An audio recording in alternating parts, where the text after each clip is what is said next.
first question for you, Dr. Woolf, is what is holodynamics? Well, in a lifetime of millenniums, a singular event occurs. It changes the very fabric of space and time. And we are now in the middle of such an event. It's not a single act. It's like an event occurs. And what's happening is that never before has humanity ever had so much information so available. We have our own network worldwide. It's the internet. And then we have all these people from every culture basically adding information to it. So we're going through this phenomenal transition. It's like a caterpillar. As a species, we've been this little caterpillar. And we've just been absorbing and absorbing and surviving and accumulating and hoarding and all that kind of stuff. And we've basically gone on through the resources of the world. And we don't seem to be able to get out of our caterpillar mentality. Mm-hmm. But if you understand caterpillars, they have embedded within them certain cells. And when the caterpillar finally gets enough weight and time and so forth, that he goes into this cocoon and he spins this cocoon around himself. And then the cells start the transformation. Do you know what those cells are called? I have studied with you now, and I know those cells are called microtubules. No, they're not. They're not. You think. I fooled. Okay. No, they're called imaginal cells. Imaginal cells. And so you start thinking, well, what is imaginal cell? That's a great name for them because they can't be stopped. The old caterpillar tries to kill them, tries to destroy them, but they can't be stopped. They multiply so fast that the entire fabric and nature of the caterpillar changes into this beautiful butterfly that must come out of its cocoon. And if it doesn't struggle, if you try to help it out of the cocoon, it literally will mutate the butterfly. Wow. So it has to push hard so that all the juices get to the very tipmost of its wings, and when it comes out, it's a new kind of creature. And humanity is going through such a transition right now. The consciousness is emerging with such profound implications for all of the species that we are becoming a butterfly species. And to understand that species, we must understand the whole dynamic. So holodynamics means the whole dynamic, and it is the study of the whole dynamic. Now, when we came out of the Inquisitions, the probabilists in England, if you just want a little panoramic view of history to show how this occurs, the probabilists in England decided that there must be some way to look at things to see what the probability of what is real is. Because, when the Muslim hordes swept up through North Africa and across the Straits of Gibraltar in the 12th century, and the Christian armies stopped them in Spain, then their scientists went across to Paris, and they began to integrate all the information of what was a Neoplatonic religious system called the Catholic or the Holy Roman Catholic Church with the findings of the Aristotelian scientists of the Muslim world. Mm-hmm. They got this great integration, took up 100 years, and finally Thomas Aquinas put it all together and he presented it to the Pope, and the Pope stamped it divine, and then started the Inquisitions to kill off anybody who didn't believe it. And then they discovered 10 years later that there were bumps on the moon. Pope declared, well, the devil invented this machine that put bumps on the moon. Because in their version of reality, in their version of it, they saw that all the celestial bodies circled in 9 different cycles around the Earth. Mm-hmm. The Earth was the center, and then they discovered the Earth is not the center of the universe. And they had to change. And so the people who are really, common sense, intelligent people are not addicted to the old beliefs of their ancestors, and they're free to be able to look then at what's probably real. So the probabilists occurred. Out of that came Isaac Newton with the laws of nature. Mm-hmm. And so then they started studying those laws, and Copernicus and all the rest of the great writers and thinkers began a certain kind of consciousness called linear thinking. And it was a tremendous gift. And what happened is, about that same time, America was discovered. So all of the people under the power of these old addictive belief systems fled to America, and then they wrote a constitution. That's our we the people, which is another way of thinking. It's thinking collectively. Right. And so as soon as you do that, you can begin then to see what is coming. Because out of the linear thinking came the Industrial Revolution.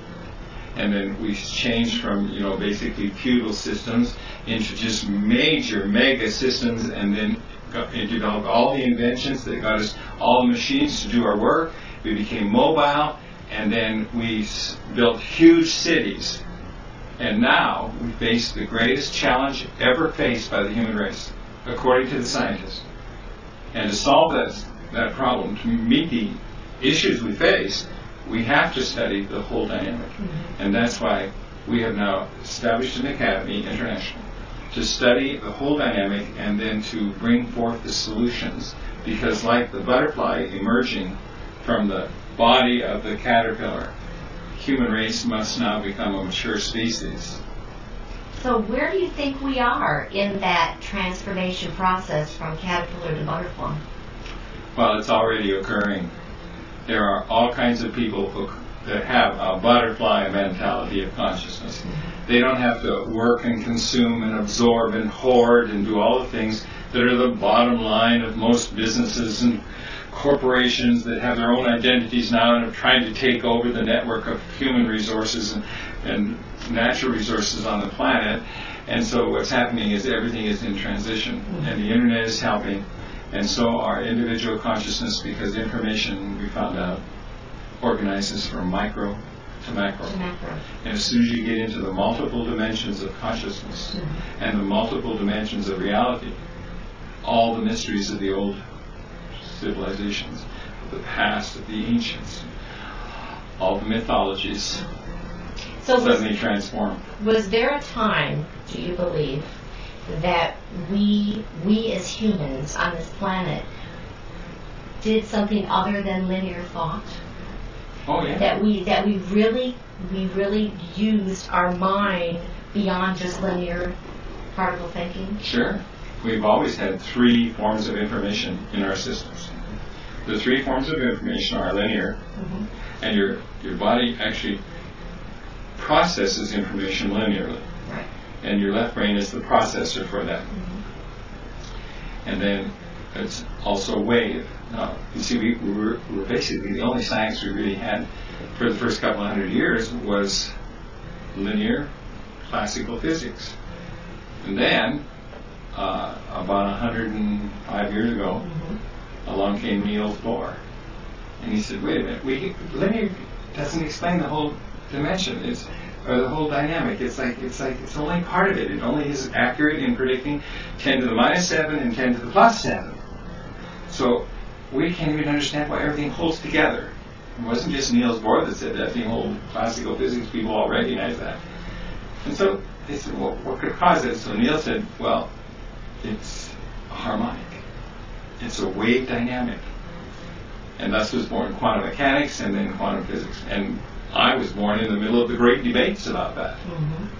And what happened is the quantum physicists were able to really demonstrate that everything is a harmonic. It's a wave dynamic as well. So it's both linear and wave. So then you get into the human being's consciousness system, and guess what? It's both linear and wave. So you have thinkers and you have feelers. And usually opposites attract. So the thinkers are drawn to the feelers. So the linear guy that's able to just think things out is usually drawn to a woman who feels everything. And hoping somehow underneath all that putting the linear and the feeler together will actually create more of a whole being. So they're actually searching for the wholeness, but the wholeness is not confined to linear or wave dynamics. Now, wave dynamics, quantum physics, is a great, new, innovative system of thinking for us. However, it's always been present in the human race because it's been our imagination and our intuition and our sense of things and our feelings about things that has helped move us forward in the past. So we changed from just nomads to gatherers and herders, and then we changed from there to tribal, and then from there to the feudal system of castles and so forth. And now we've evolved into these mega cities with global communication and transportation and mobility and resource accumulation and dissipation and all those kinds of things. It's been a wonderful age. And we've created so much pollution, we have now created a situation that's similar to the prokaryotes 5 billion years ago, who filled the waters of the world with their beings, and they were just non-cellular, and they didn't have a nucleus. Until they polluted the water, and it was so lethal it was going to kill them all. And right on the verge of that, one of them evidently crawled inside the other. They shared their information all the time, so one of them actually literally became the other. And as a result, they established eukaryotes. And the eukaryotes then developed single-celled creatures, which became the solarians and all those other things that became multiple-celled beings in the water, and then crawled up onto the land and evolved into human beings. Now, human beings have now created another situation. If we don't deal with our pollutions effectively, we won't survive. The best instruments in the world, the best computers and the best weather prediction instruments we have, and all the data that's come in from all the environmentalists all over the world has been networked, and the United Nations published its report in 2007. And the report basically says, look, if we don't bring our emissions under control so there's zero pollution, the weather will become so extreme that there's no way for humans to survive on it. So as we look at all that, we say, well, okay, so how can we survive? You study the whole dynamic, and when you get into the multiple dimensions of reality, and if you take Paul Townsend, for instance, in Cambridge, he says, look, there are at least 10 dimensions, and most people are only aware of 4. You're aware of depth, and width, and height, and motion, time. And so you look at that and say, I wonder what the other 6 plus are. And as soon as you get into that, that's when you find the solutions.